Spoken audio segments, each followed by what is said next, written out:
Hello, Stephan here with Liquidity with an introduction to German separable prefix verbs. Liquidity. If you're enjoying this video, please give it a like. Also, please check out my other videos, and if you enjoy my videos in general, please subscribe to my channel. Let's start off with a few examples of separable prefix verbs in German. Kommst du mit? Wir gehen weg. Ich kaufe ein. These are all examples of separable prefix verbs. As you can see, the prefix separates when the verb is conjugated and used in a sentence. The prefix moves to the end of the sentence or to the end of the clause. And here's another overview of these three verbs and how they may be used.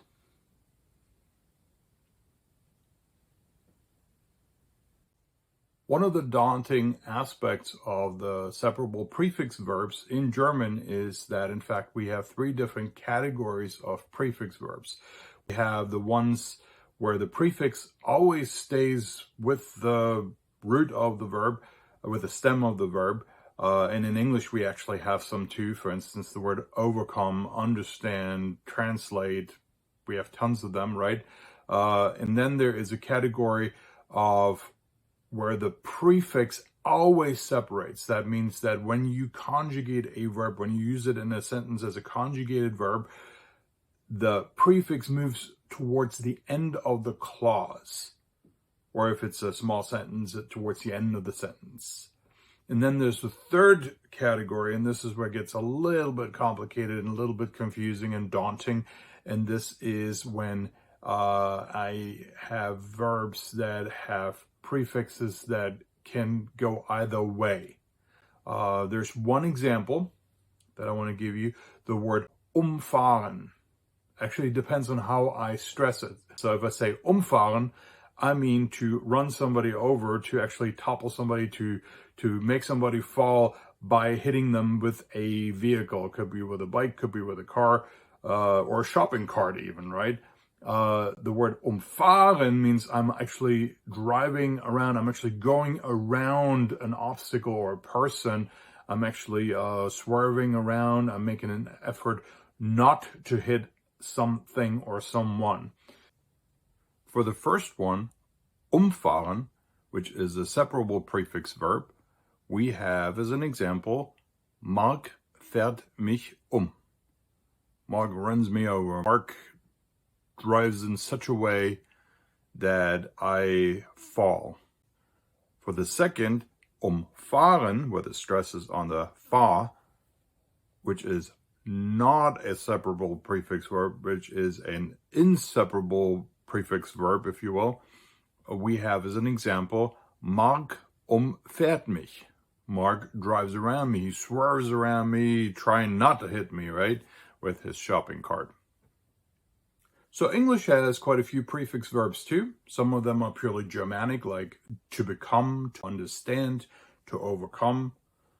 And then some are purely Latin, to retract, from re meaning again, and traere, which is the Latin word for to pull something, right? We have the word to converse, to transfigure. There are tons of them. There are tons of them in English. And none of them separate. So separable prefix verbs in German often have an English equivalent that is actually a verb plus a preposition combination. So for instance, aufgeben has a very similar English equivalent to give up. So in German, I could say, gibt auf. He is giving up. Let me give you the prefixes of verbs that never separate to begin with. So we have be, ent, emp, hinter, miss, ver, zer. The last ones, ver and zer, those are super common.